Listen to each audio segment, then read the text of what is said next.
Boa noite.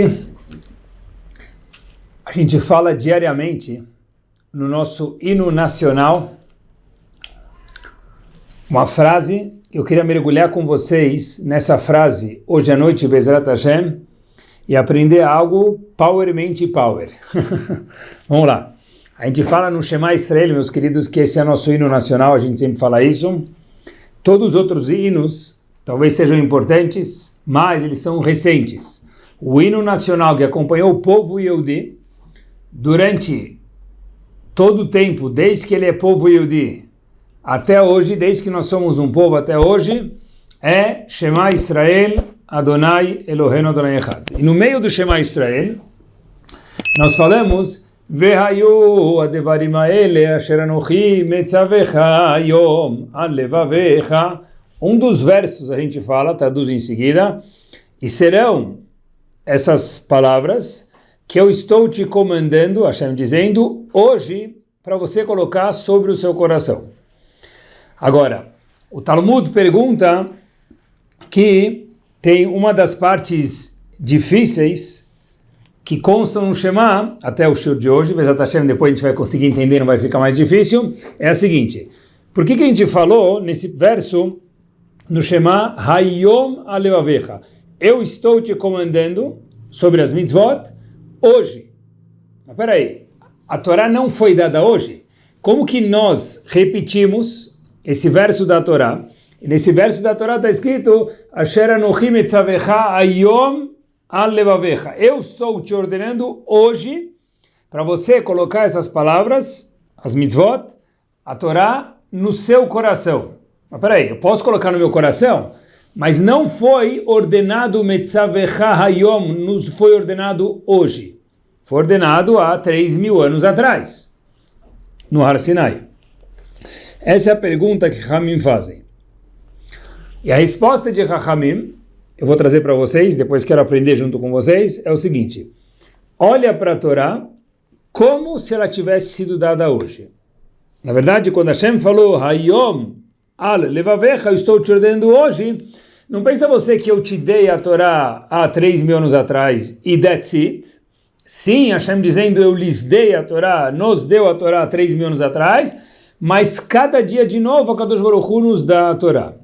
Essa é a pergunta e essa é a resposta que Chachamim nos trazem. O que isso quer dizer?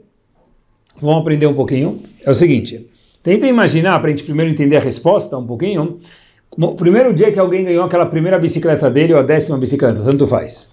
Mas é o primeiro dia daquela bicicleta. Então, é muito diferente o primeiro dia daquela bicicleta versus o 10 anos depois que eu ganhei a bicicleta. Por quê? Mesmo que a pessoa use a bicicleta uma vez cada tanto tempo, que depois de 10 anos já não é muito comum, mas mesmo que ele usar a bicicleta depois de 10 anos, sei lá o que for, ou 5 anos, então a pessoa vai falar, peraí, onde eu deixei minha bicicleta mesmo? Na primeira garagem ou na segunda? Já não lembro muito bem. No primeiro dia, a pessoa coloca a bicicleta, cobre ela, todo mundo aqui já teve uma bicicleta uma vez no primeiro dia, eu acho. Então a pessoa lembra, ela cobre ela, coloca no cantinho, vê se não tem nenhum risquinho, passa aquele óleo para não enferrujar a corrente, mas depois de 5 ou 10 anos, a pessoa nem lembra mais onde ele deixou a bicicleta, isso se é que ele usa.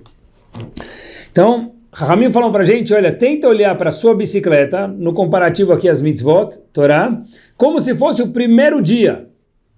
Que você ainda cuida muito bem daquilo, tem aquele freshness, aquela novidade. Mesmo naipe, a gente precisa cumprir as mitzvot como se fosse, não como se fosse, é algo novo. Porque da mesma forma que Hashem, cada dia, coloca o nosso corpo no carregador, enche o carregador e dá bateria para mais um dia, e a gente vai dormir, Hashem carrega a nossa Neshama e nosso corpo dá vida para mais um dia, assim também o mundo inteiro se renova. O sol nasce de novo, mas de uma forma nova.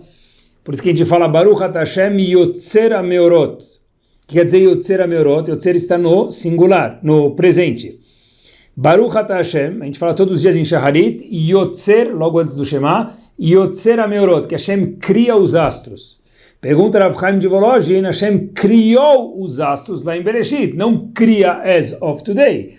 Diz ele, mentira. Hashem todos os dias, quando ele coloca a carga, ele decide de novo criar os astros. assim também Hashem decide criar os astros, manter o mundo a cada dia, nos dar vida até os 120 anos com saúde cada dia, e também a gente tem que receber a Torá novamente hoje. Agora, Rav Hutner, Zichron Libraha, faz uma pergunta muito curiosa. Tá bom, tem que ensinar para a gente que tem que haver um frescor, uma novidade a cada vez que a gente faz as mitzvot. Não é fácil, é muito difícil, mas tem que procurar isso. Ayom, hoje, mas não foi há 3.000 anos atrás, não, Hashem falou hoje. Entenda que cada dia é um novo tzivui, uma nova ordem de cumprir mitzvah e de estudar a Torá. Mas Rav Hutner pergunta, ok, mas da Torá inteira, por que Hashem colocou isso justo no Shema Israel? Diz Rav Hutner algo brilhante. Ele fala o seguinte, se a gente for observar o Shema Israel, algo muito simples, ele é falado no Brit Milá, quando nasce uma criança se fala Shema Israel, Adonai Eloheinu Adonai Echad. No Bar Mitzvah, o jovem faz o Shema. Shabbat, Shema. Yom Kippur, Shema. Musaf, Shema. Todos os dias. E de repente, 120 anos, no último dia, no leito da vida da pessoa, também é recitado o Shema. Quer dizer, meia idade, 3/4 de idade, 1/3 de idade, terceira idade, o Shema sempre acompanha a pessoa. E vamos adicionar aqui, mesmo que ele não fala, mesmo pessoas menos conhecedoras, quando falam alguma coisa, no momento de apuros, uau, tenho prova, a pessoa nada religiosa, por enquanto, não compreende, não teve oportunidade. Então a pessoa fala, uau, Hashem me ajuda a Shema Israel. O que quer dizer Shema Israel? O intuito natural de um Yehudi é o Shema Israel, que acompanha a pessoa sempre.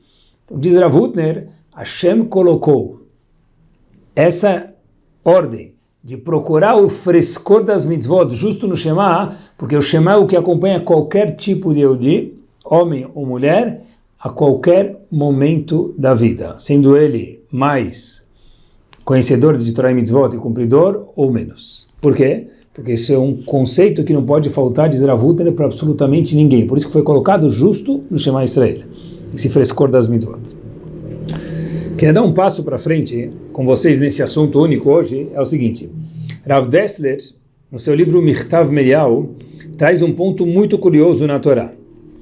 Eu queria entender ele junto com vocês, e talvez não é o que a gente está acostumado quando a gente fala de frescor das mitzvot, mas eu acho que tem a ver, então eu queria compartilhar com vocês uma ideia muito curiosa que ele fala e aprender algo bárbaro.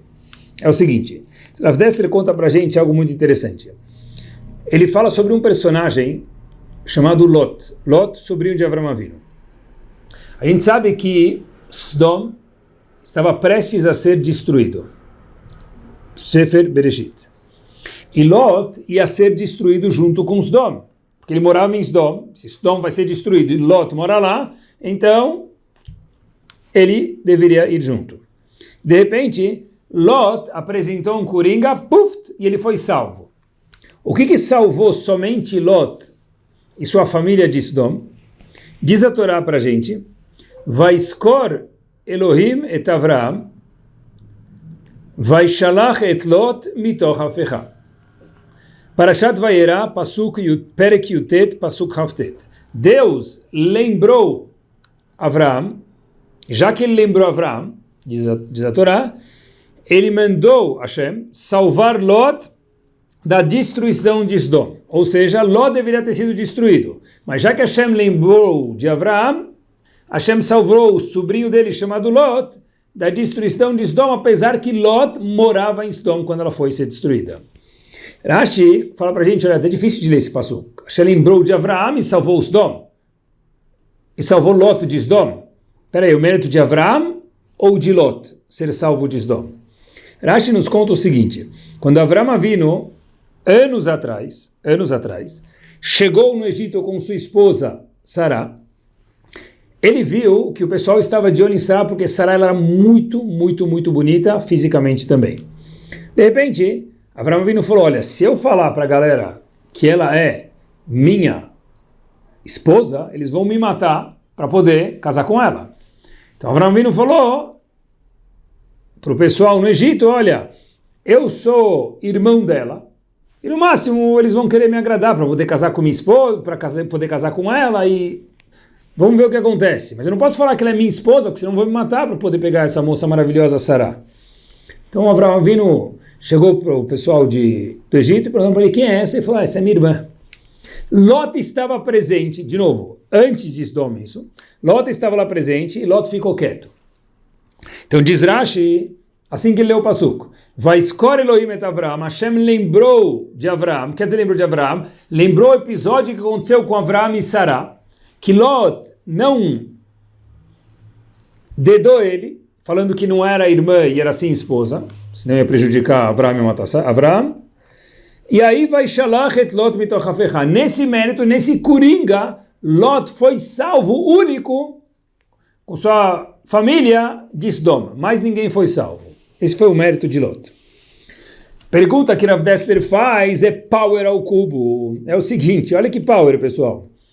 Peraí, Lot, há meia hora atrás, quando vieram os visitantes, nos casos os anjos, para destruir Sodom e salvar Lot, Lot foi o único que recebeu eles na casa dele, arriscando sua vida. Porque como todo mundo sabe, quem recebia visitas em Sodom, ele era morto, em praça pública, imediatamente, sem anistia. Então, peraí, perguntar, Rav Dessler, Lot foi salvo de Sodom porque ele não dedou a tia dele para o faraó lá no Egito, para que Avraham não morresse. E aí acharam que ela era de verdade irmã de Avraham Avinu. Mas um minuto, há meia hora atrás, não há meses atrás, há meia hora atrás ele recebeu visitas aqui em Sodom. E sobre isso ele não ganha créditos? Lá ele só ficou quieto. Aqui ele deu a vida, arriscou a vida para receber visitas. Era proibido em Sodom receber visitas. Uau, show de pergunta. Ele traz uma resposta que eu queria aprender alguma coisa junto com ela hoje, com vocês aqui, é o seguinte. Essa resposta é a espinha dorsal do judaísmo, pessoal. Olha que power. Diz Rav Dessler o seguinte. A pergunta é muito boa, mas a gente esqueceu de algo importante. Está falando aqui de Lot, que era sobrinho de Avraham Avinu e que morou com Avraham Avinu. Por conseguinte, diz Rav Dessler o seguinte, tudo o que Lot aprendeu até hoje, em referência a Chesed, Lot respirou Chesed, bondade, na casa de Avraham Avinu, na tenda de Avraham Avinu, no quarto de Avraham Avinu, na rua com Avraham Avinu. Avraham Avinu ajudava as pessoas com tempo, com posses, com a casa dele. Todo mundo conhece que a casa de Avraham Avinu era aberta dos quatro cantos, and so on. Então, qual que era a novidade que Lot ia fazer bondade? Lot não sabia não fazer bondade, porque é isso que ele aprendeu. Se a gente pega uma criança e ensina para ele a falar, vou dar um exemplo banal, mas vai ficar bem claro. A gente ensina uma criança a falar inglês, por exemplo. Em casa, ele chega em casa e só fala inglês com os pais. Os pais não sabem falar português. Quando essa criança vai na rua e fala inglês, ela não tem mérito próprio nenhum, porque ela aprendeu inglês aonde? At home. E que se falava em casa, inglês, porque o pai e a mãe ensinaram, é isso que ele fez. O input da criança no inglês foi zero. Se a criança vai aprender sozinha francês, ok. Faz um curso de francês, ok. Então diz Rav Dessler o seguinte, quando Lot recebeu as visitas, óbvio que ele fez uma mitzvah, ok. Mas mérito, tem o mérito da mitzvah, mas não um mérito suficiente para ele ser salvo. Por quê? Porque ele não fez nada, o input dele foi zero, ele aprendeu tudo isso de Avraham Avinu, ele não sabia fazer diferente. Mesmo num caso que ele teve que arriscar a vida dele. Porque ele viu isso todos os dias com Avraham Avinu, era normal isso. Fazia parte do sangue dele. Qual era a novidade, curso de francês, no exemplo, que Lot trouxe sozinho? O fato de ficar quieto. Ele podia ter falado. Ficar quieto não é fácil, hein? Muito difícil. Por conseguinte, em qual mérito, diz a Torá Kedoshá pra gente, Lot foi salvo de Sodom? No fato que ele ficou quieto, não é fácil ficar quieto. Mas e o Chesed? Que ele fez com os anjos em Sodom, ele deu a vida para isso. Diz Rav Dessler, Habibi. Isso ele nem conseguia fazer diferente, porque ele respirou Chesed na casa de Avraham Avinu nos últimos dias, semanas, meses e anos que ele veio com Avraham Avinu. Então isso fazia parte do corpo dele. Já ficar quieto, ele teve que inovar sozinho, morder a língua sozinho, para não dedar Avraham Avinu para o rei do Egito, quando Avraham Avinu falou que Sará era irmã dele e não esposa. Ou seja, tudo que a gente pode aprender aqui, algo curiosíssimo, tudo que a gente faz só porque eu aprendi na minha casa é assim, óbvio que a pessoa tem mérito por tudo, Hashem não tira mérito de ninguém, isso é inquestionável, importante lembrar para sempre. Mas eu não tenho nenhum input aqui, zero, não é eu, é ele ou ela, ou eles ou elas, não sou eu.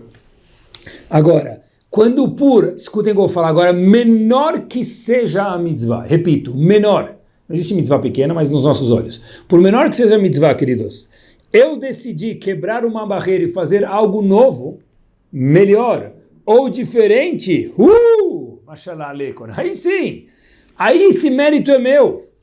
Por quê? Porque isso é parte do meu eu, diferente do que eles fizeram, que era só porque Avraham Avinu fez. De novo vou repetir porque é muito importante. Toda mitzvah que a gente faz, mesmo que é só porque os outros fazem, a gente faz igual. Monkey says, monkey do. Ok, vai. Ainda assim, tem mérito. Mas isso não é parte do meu eu, porque isso é só uma máquina de xerox. Quando vira meu eu? Quando eu faço algo diferente. Quando eu faço algo mais caprichado do que já fazem. Quando eu faço algo a mais. Ou no caso de uma verá, algo a menos. No caso de Lot, sabe, fica quieto. Isso ele não viu na casa de Avraham Avinu. Essa não era a Midah Power de Avraham Avinu. Isso ele teve que fazer sozinho. Mas vou dedar minha tia? Não interessa. Não interessa, é algo seu. Uma vez que é algo seu, nesse mérito Hashem salvou Lot de Sdom, apesar que ele morava em Sdom, e não no mérito de salvar, de cuidar das visitas. Algo estrondo que tem que ficar gravado para sempre. Fiquei pensando, esse é deep down o mérito de um Baal Teshuvah. O Baal Teshuvah é um herói. Por quê? Porque ele decidiu, diferente do pai e da mãe dele, ou dos avós, ou do tio, sei lá, o que for, da casa dele, fazer diferente. Então, ele tem em cada coisa que ele faz o input total. Por isso que um Baal Teshuvah é um grande herói dentro do judaísmo. Por quê? Na literatura da Gemara, do Talmud, por quê? Porque talvez, estive pensando, esse é o pshat. O input dele é total, ele não é um xerox do passado. Agora vem a pergunta de 1 milhão. Vocês completam a moeda. E se a pessoa não é Baal Teshuvah, então ele não tem chance de ser gente? Na verdade, a resposta é a seguinte. O show de hoje. Hayom alevavecha. Hayom, hoje? Como hoje? A Torá foi dada 3.000 anos atrás, Habibi. Hashem falou hoje. Como assim hoje? O Hayom alevavecha é o mérito de qualquer pessoa, mesmo que ele não é um Baal Teshuvah. Nesse aspecto, todo mundo tem que ser um Baal Teshuvah. Acompanhe comigo. Eu explico. Quando uma pessoa faz uma mitzvah, só porque ele faz, eu faço, tu fazem, eles fazem. Essa mitzvah é sem Hayom. Óbvio, o Baal Teshuvah nem fazia e começou a fazer, óbvio, já explicou. Agora, uma pessoa que já faz alguma mitzvah, porque o pai fazia, porque na casa fazia, porque na escola fazia, sei lá, qualquer coisa. Então, qual que é o input dele agora? A gente limitou ele, mentira. Hayom al levavecha. Se eu faço hoje, só porque eu fiz ontem, de fato, ele ganha mérito pelo feito, mas não é um mérito coroado. Já uma pessoa que faz Hayom al-Levavecha, com esse frescor que a gente mencionou no começo do shiur, que a Torá pede para a gente no Shema justo, como disse Rav Hutner, porque isso é indispensável a qualquer momento da vida, para qualquer tipo de Yehudi. Se eu não faço só hoje porque eu fiz ontem, aí sim, eu também sou um Baal Teshuvah nesse ponto. Todo mundo pode ser o Baal Teshuvah nessa camada. Ou seja, olhem que master, pessoal. A gente sabe que olha que fortíssimo isso, não master, fortíssimo. O primeiro Beit HaMikdash, que é a casa de Hashem, e o segundo Beit HaMikdash tiveram um final infeliz. E Bezat Hashem, em breve o terceiro, vai ter um final muito feliz. Então, o primeiro e o segundo Beit HaMikdash foram destruídos, como a gente sabe. Qual é a raiz, de uma forma muito sucinta, da destruição do Beit HaMikdash? Fiquei pensando nesse prisma, olhem que magnífico. A gente sabe que tudo começou Hashem conta para a gente isso no Humash. Os Meraglim reclamaram da terra de Israel, os espiões, e aí Hashem falou, olha, vocês começaram a reclamar e começaram a chorar, entrando lá na terra de Israel, reclamar pelo que não devia, então eu vou dar um motivo bom para vocês chorarem. O primeiro Beit HaMikdash, e segundo, foram destruídos na mesma data, dia 9 de Av, que foi o dia que os Meraglim voltaram para a terra de Israel, contaram o que eles viram de uma forma ruim, e o povo começou a chorar. Olhem que curioso. Olhem que magnífico. O Zohar HaKadosh nos diz que por que os Meraglim inventaram todo esse cenário de uma forma muito exagerada, e etc. e tal, quando eles foram reportar sobre a terra de Israel para não entrar em Israel para o povo, e o povo chorou e causou mais uma vez destruição do primeiro e segundo Beit HaMikdash, porque eles não queriam entrar em Israel. Hoje em dia as pessoas querem ir para Israel, passar uma semana, outros fazer aliá, que é algo magnífico, do chá de Israel é indiscutível. Então por que eles não queriam entrar lá? Talvez até comer uma shawarma nova, por que eles não queriam ir lá? Diz o Zohar HaKadosh, porque toda mudança assusta. Ou seja, o seguinte, até agora, deep down, esse é o Zohar está atestando que estava dentro da mentalidade lá no fundo dos Meraglim, né? Apesar que eles eram muito grandes, eles fizeram um erro pequeno que o Zohar coloca lente de aumento para a gente poder aprender. Os espiões ficaram com medo de perder os postos, porque enquanto eles estavam no deserto, eles tinham o poder de ser um nasceu, os espiões eram os chefes do povo, milhões de pessoas, eram aqueles 12 presidentes, vamos chamar que tinha, um por tribo. Quando entrar em Israel, cada um vai começar a trabalhar, um vai para o norte, sul, leste, oeste, halas, acabou meu poder, meu privilégio. Então, deep down, esse é o medo. Qual que era o medo dos Meraglim mais uma vez? Igual uma empresa. Qualquer mudança que aparece numa empresa, os funcionários ficam preocupados, porque é uma ameaça ao posto do funcionário. Entra um patrão novo na empresa. Ninguém sabe, ele vai mandar 10 pessoas embora, tem 1.000. Mas cada um dos 1.000 pode ser um dos 10. Então a pessoa fica preocupada. Toda mudança gera insegurança, especialmente para quem é ocioso. No caso dos Meraglim, eles ficaram com medo de perder o posto mais uma vez, assim diz o Zohar. Por isso eles... Não sei se eu não acho que eles perceberam isso, mas a Torá conta isso para a gente, que eles eram muito tzadikim, mas é um erro tênue. E a Torá conta para falar o que motivou eles a se comportarem assim. Mas olhem que show e o que tem a ver com o show de hoje. La crème de la crème. A palavra Meraglim, nunca tinha pensado nisso. Vem da palavra, espiões, vem da palavra Meraglim Hergel. O que quer dizer Hergel? Caragila. Hergel, Ragil, é acostumado. Ou seja, os Meraglim estavam acostumados com o posto deles. Uau! Eles não queriam perder. Então olhem que power. A gente não quer perder. Já que a gente não quer perder, a gente não quer nada de novo. Vamos nos manter no deserto, vamos enrolar a situação para não entrar na terra de Israel. E a Torá fala para a gente nada de manter o que já era igual. Por quê? Porque é o que a gente está aprendendo hoje. Hayom alevavecha. Precisa de frescor, precisa de mudança na vida. Mais um ponto que match muito bem com o que a gente está falando. Qual é o povo que a gente é o arqui-inimigo do povo Yehudi? Indiscutivelmente, Amalek. Qual a característica de Amalek que está escrito na Torá? Uma midá que eles tinham, que a Torá apresenta para a gente, uma característica de Amalek. Asher karecha baderech. Karecha vem da palavra kar, gelado, sem novidade, sem frescor. O contrário de Hayom alevavecha. Ou seja, Tisha B'Av, Meraglim hergel. Tut la même chose, sem mudar. Só porque ele faz, eu faço. Amalek, que é o arqui-inimigo do povo, é gelado. Gelado é fácil. Ele faz, eu faço, nós fazemos. Não tem nada meu aqui. Lot foi salvo por algo dele, mesmo que era pequeno, mas é dele. Diferente do Hesed que ele fazia, só porque Avraham fazia, ele não sabia fazer diferente. Às vezes eu pergunto para alguns jovens, e eu pergunto para vocês, enquanto isso a gente se auto-questiona, uma mitzvah que talvez todo mundo faça, ou pelo menos grande parte das pessoas faça, não é todo mundo, dos Yehudim, jejuar em Yom Kippur. Muitas vezes pergunto para jovens, meus cobaias, com respeito, por que vocês jejuam em Yom Kippur? E a resposta que eu tenho normalmente de um jovem saudável, é o quê? Por que eu jejuo em Yom Kippur? Óbvio, meu pai jejua, minha mãe jejua, então eu jejuo. Legal, maravilhoso, mas o Shur de hoje vem ensinar para a gente que isso ainda é maravilhoso, só que pobre. O que quer dizer pobre? Eu não posso jejuar em Yom Kippur só porque meu pai jejua. Em algum momento, depois que eu ficar um pouquinho mais velho, óbvio, uma criança, certo, né? Depois dos 13, 12, 13 que ele começa a jejuar, antes não.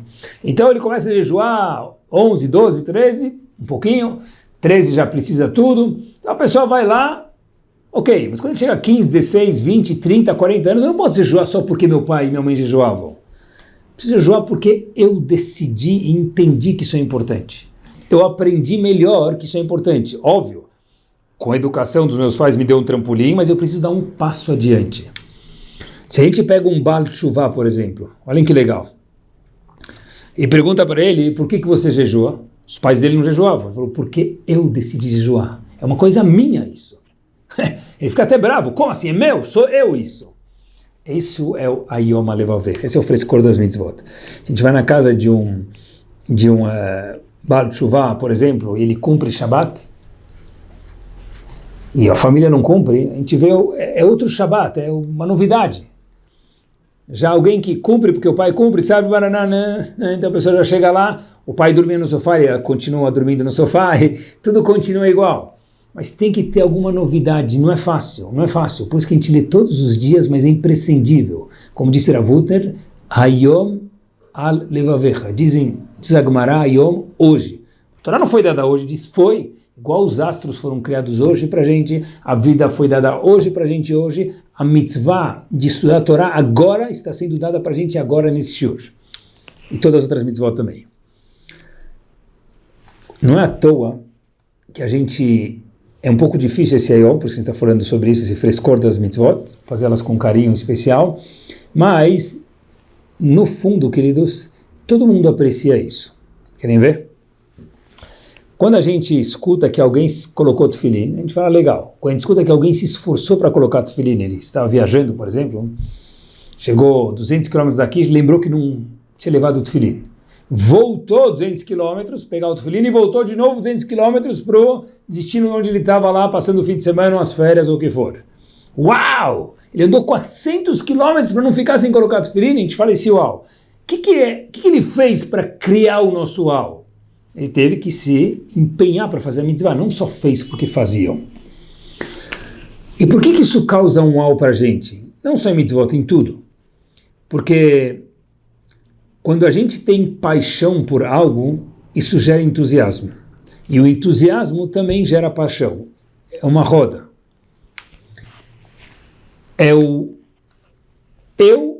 A mitzvah acabam se tornando uma coisa só. O Rebbe de Kloisenburg, escutem esse episódio que aconteceu, que passou pela Segunda Guerra. Tem um livro, na verdade, dele impressionante. Vale a pena ler a biografia do Rebbe de Kloisenburg. Algo magnífico. Esses grandes homens eram gigantes mesmo. Ele, pós-Segunda Guerra, ele também passou pela guerra, pós-Segunda Guerra, logo depois, ele foi visitar um hospital da Força Aérea Alemã. Era um hospital da Força Aérea Alemã, que os Estados Unidos, logo depois da guerra, recuperaram esse hospital e transformaram isso num lugar de recuperação para os sobreviventes da guerra, logo pós-Segunda Guerra Mundial. Rebbe de Kloisenburg, pessoal, só aqui já é suficiente para ficar ofegante. Levou consigo algo para os Yehudim que estavam lá, naquele hospital que a Força Aérea dos Estados Unidos tomou para ajudar os sobreviventes, mais uma vez. O que ele levou consigo? 150 fios de tzitzit para confeccionar e fazer tzitzit, e as pessoas poderiam usar tzitzit. A gente nunca imaginaria, talvez levaria pão, chocolate, mas isso os Estados Unidos já levou. Ele falou, vou levar tzitzit. Bom, quem vai querer tzitzit? Você acabou de sair da guerra, sem família, sem comida, quem vai querer tzitzit? Chegou o Rebbe de Kloisenburg e falou, olha, quem vai querer tzitzit, eu trouxe aqui 150 pares. O Rebbe de Kloisenburg vê que a demanda de tzitziot era maior, isso mesmo, escutou certinho, maior do que os 150 conjuntos de tzitzit que ele trouxe. Pessoal, sobreviventes da Segunda Guerra, que não sobrou nada.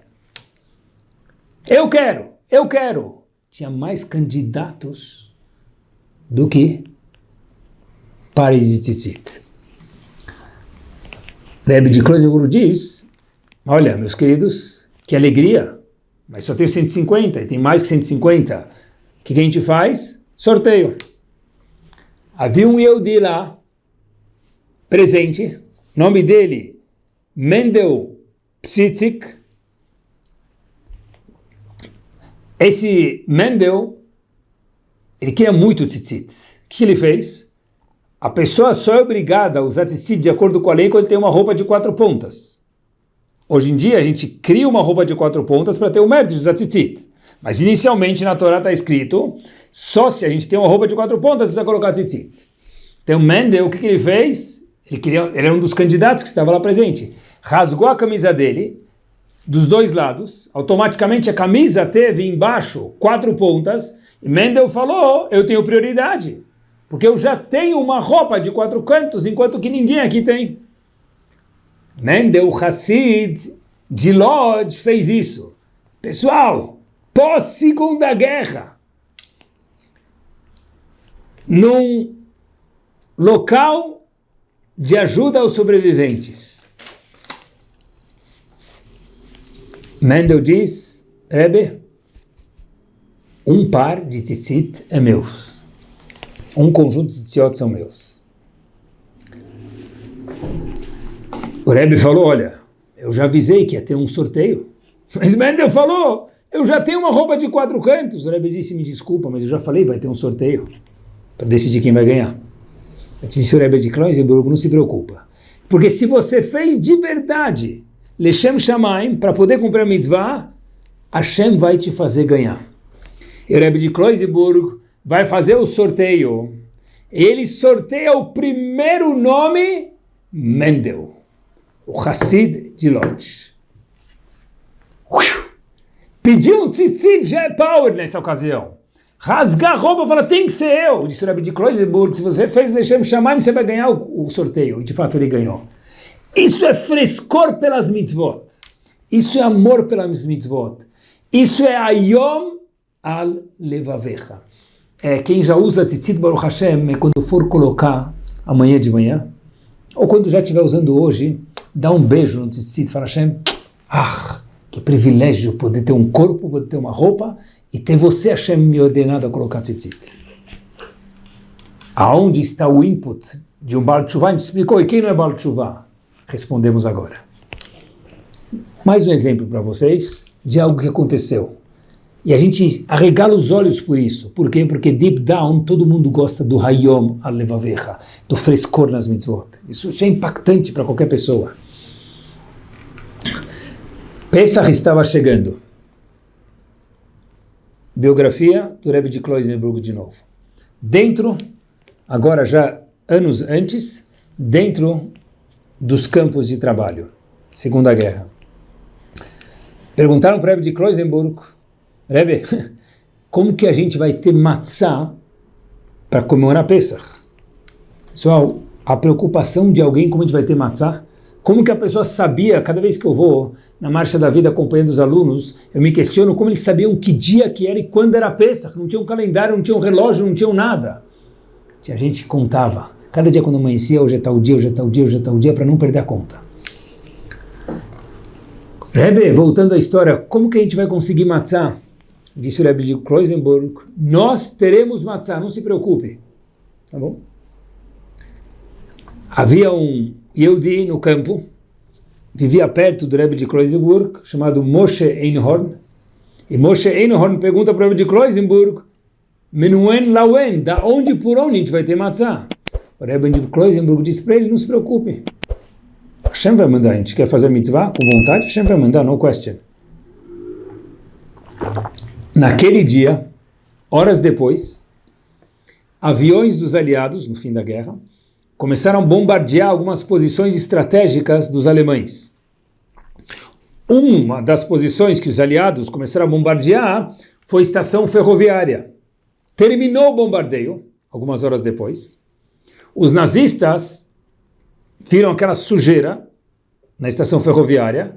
Óbvio, o que eles fizeram? Precisamos limpar, a vida continua. Pegaram 12 Yehudim para limpar a estação ferroviária, que os aliados haviam bombardeado. Um dos vagões bombardeados era um vagão de quê? Isso é incrível. Trigo. Olha quanto Hashem gosta do povo. Quando o povo gosta de Hashem. Hashem sempre gosta da gente, mas mais ainda, a gente vê isso quando a gente quer mesmo de verdade Hashem.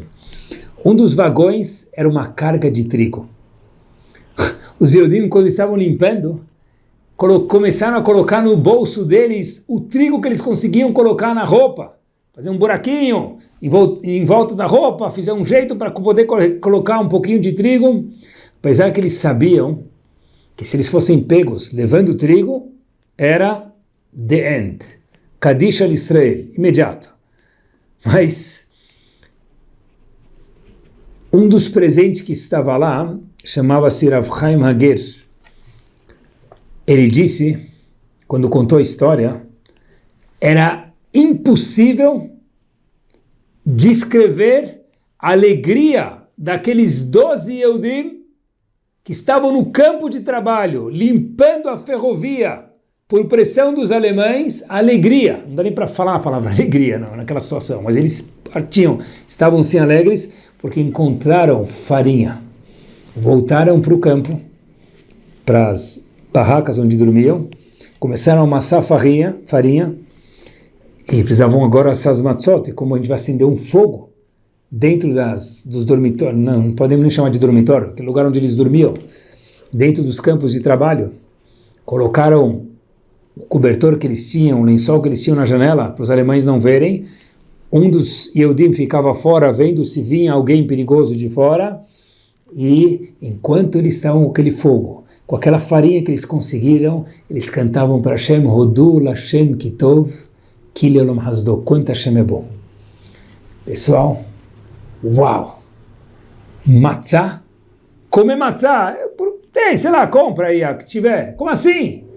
Dá um beijo na matzah. Dá um beijo no tzitzit. Vai acender a vela de Shabbat. Manda um beijo para as velas de Shabbat. Por quê? É um privilégio. Olhar para uma mitzvah assim, a gente cumpre Hayom al Levavecha. E Hashem pediu isso da gente, porque a gente consegue e porque faz bem para a gente. Qual é a receita para fazer as mitzvot dessa forma? Com entusiasmo, com empolgação. Uma mitzvah, escolhe uma é muito. Qual é a receita? Cozinhar para Shabbat uma senhora. Fala um segundo, estou cozinhando para Shabbat. Visualiza quando a gente verbaliza essas palavras, quando prepara qualquer coisa para o Shabbat, só o fato de falar recai Kedushá. Uau, é outro naipe de mitzvah. Qual a receita para gostar das mitzvot? Qual a receita para gostar da vida? Qual a receita para gostar de qualquer coisa? É a mesma. Como se faz Hayom Levavecha para se obter isso? Já viram alguém que tem uma casa de fim de semana, de veraneio? Aos domingos, ele vai lá, tira o carro, pega o sabãozinho, pega a mangueira, lava o carro, lustra, vê se ficou bom, passa de novo, olha de novo. Mas ele tem caseiro, tem mordomo. É o dono que faz isso. Mas por quê? Como assim? Porque eu gosto do meu carro, dono dizendo, então eu lavo o carro. Correto? Errado. Eu gosto do meu carro porque eu lavo ele. E não eu lavo ele porque eu gosto dele. Eu repito. Já que eu lavo o meu carro, eu pessoalmente, por exemplo, tá bom? Eu não faço isso, mas por exemplo, nem saberia fazer direito. Eu gosto do meu carro. E não já que eu gosto do meu carro, eu lavo ele. Vai de lá para cá e não daqui para lá. E tudo na vida é assim. Se eu quero aprender a gostar da minha vida, na hora que eu começar a valorizar a minha vida, cuidar da minha saúde, eu vou começar a valorizar ela. Na hora que eu começar a gostar da Torá, eu vou... Não. Na hora que eu começar a valorizar a Torá, mesmo que for de forma artificial, é possível que a pessoa acabe não gostando da Torá, porque ela vai daqui para lá e não de lá para cá. Quanto mais a gente se esforça por algo, mais a gente gosta daquilo. Pode ser a vida, pode ser Leavdil a Torá, pode ser nossos filhos, século XXI, nosso cachorro, qualquer coisa, tudo. Se dedique, porque a dedicação, o esforço e o entusiasmo, mesmo que for inicialmente artificial, traz o amor e não vice-versa. Às vezes, quando o shiur for sem sushi, vai também. Se for com sushi, pode ir. Mas quando for sem sushi, e é um esforço, e hoje eu estou cansado, é aí que eu vou poder mostrar que eu gosto, e é aí que vai trazer o amor, em especial para Hashem, minha dedicação e o frescor nas mitzvot. Quem sabe, pessoal, fiquei pensando, nessa fase final do shiur, tem uma mitzvah muito curiosa, que a gente sabe que, quem não sabe que aprenda agora, a Gemara traz para a gente o Tratado de Brachot, e o Shulchan Aruch consta isso na Halachá, que as 10 primeiras pessoas a chegarem na sinagoga, elas ganham o mérito de todo mundo que vem depois. Por exemplo, a sinagoga tem 70 pessoas, por exemplo, ou mais. Então, os primeiros 10 ganham o mérito dos 70, todos, e aquelas pessoas também ganham mérito. Quem chegou do 10º em diante ganha o mérito dele, que já é gigante. Os primeiros 10 a chegarem na sinagoga, Shacharit, Mincha ou Arvit, ganham o mérito de todo mundo que vem após eles. Fiquei pensando, qual que é a razão para isso? Porque os primeiros 10 que chegam, por que chegam os primeiros 10? Chegar cedo, se for Shacharit tem que acordar mais cedo. Se for Mincha tem que sair mais cedo do trabalho, Arvit também. A resposta deve ser, porque os primeiros 10 mostram a empolgação. Tão empolgado que eu quis chegar aos primeiros. Quando a pessoa chega em primeiro, quer dizer, ele mostra que ele não está vindo somente rezar, ele está vindo rezar com capricho. Hashem falou, olha o bônus, você vai receber o mérito de todo mundo. Está escrito isso no Shulchan Aruch. A gente pode pegar o Shulchan Aruch daqui 120 anos, levar lá para cima e ganhar o bônus. Os primeiros 10 a chegarem no Bet HaKnesset, Shaharit, Mincha ou Arvit, ganham o mérito de todo mundo que vem depois. Pronto, a partir de amanhã vai ter briga para ver quem chega primeiro, hein? Agora, e olhem que curioso, pessoal. Quem gosta mais de quem? A mãe do filho, ou o pai do filho, tanto faz, ou o filho dos pais? Quem gosta mais de quem? Dizem Chachamim para a gente, é óbvio, diz o mundo para a gente, que os pais gostam mais dos filhos. Mas Chachamim explicam o porquê. Qual a razão? A razão, meus queridos, é a seguinte. Porque quem fez mais por quem? Quem teve mais hayom levavecha, mais esforço, mais dedicação a quem? Os pais tiveram muito mais dedicação aos filhos do que os filhos aos pais. Por isso que os filhos gostam dos pais no nível 5 e os pais gostam dos filhos no nível 500.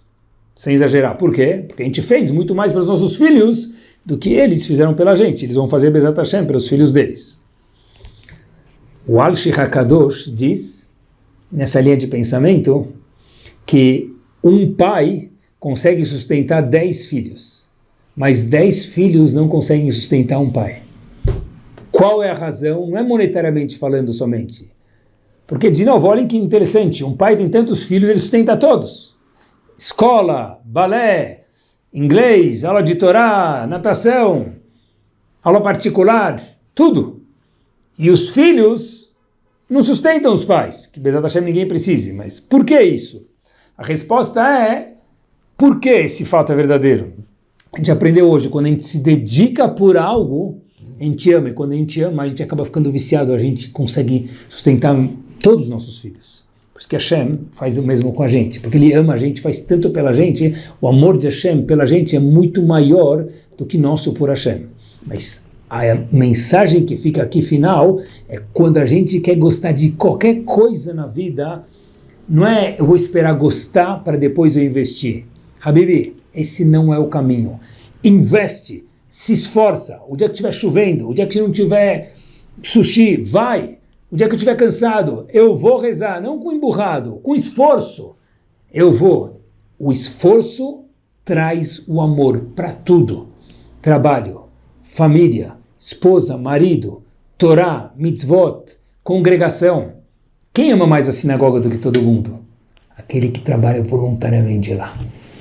Quem ama o açougue mais que todo mundo, kasher? Aquele que dá um dia por semana ou mais do trabalho dele voluntariamente para ir organizar imposto, finanças e limpeza e kashrut. É ele. Por quê?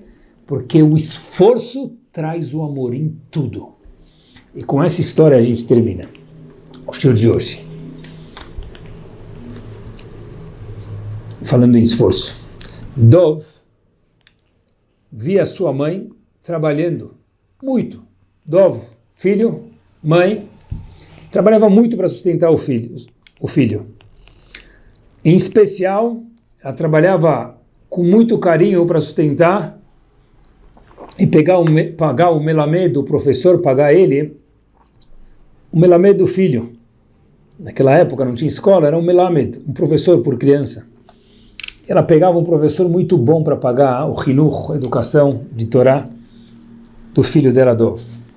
De repente, um dia eles estão voltando para casa e a mãe de longe vê fumaça perto da casa dela. Chega mais perto e a mãe fica muito triste porque ela vê, junto com o pequeno Dov, que a casa dela estava em chamas. E a mãe ficou triste. E o filho pergunta para a Ima, com ingenuidade, era uma criança, mãe, por que você está triste? De novo, era uma criança. Então ele perguntou. A criança pergunta o que vem na frente, não tem filtro. Ela disse, pela minha casa, óbvio, mas isso Hashem vai ajudar a gente, a comunidade gosta da gente, a gente vai se virar em breve, mas estou mais triste porque eu lia para você, querido Dov, antes de dormir, um livrinho de histórias, você lembra? Disse Dov, claro que eu lembro, Ima. Aquele livro é o seu Sefer Yochassin. A sua lineagem, quem era seu avô, bisavô, tataravô, e tinha histórias da nossa família, eram pessoas maravilhosas, eram histórias bárbaras que cada uma delas trazia uma mensagem power para você, Dov. E essa mensagem eu não vou ter mais como te contar porque o livro queimou junto com a nossa pequena casa. Pequeno Dov vira para sua mãe e com isso a gente termina. História verdadeira. E fala para ela o seguinte, Ima, nós perdemos o livro velho. De fato queimou. Mas eu prometo que a gente vai começar um livro novo de lineagem. E meus netos, bisnetos e meus filhos vão ler sobre a minha vida, sobre a tua vida, Ima. Esse pequeno Dov, mais conhecido como Dov Ber, mais conhecido como Dov Ber de Mezrich, que foi o Rebbe de Mezrich, o aluno do Baal Shem Tov. Por quê? O esforço vai trazer com que daqui para frente, se aquele livro foi queimado, nós vamos escrever o nosso livro daqui para frente. Hayom, hoje, vontade alevavecha. Escolher uma mitzvah, lembrar dela que o esforço, o vigor, o entusiasmo, mesmo que inicialmente artificial, escolhe uma mitzvah, ele traz o amor. E o sorriso maravilhoso de Akadosh Baruch Hu para cada um de nós. Noite espetacular a todos. Tudo de bom e semana espetacular e show.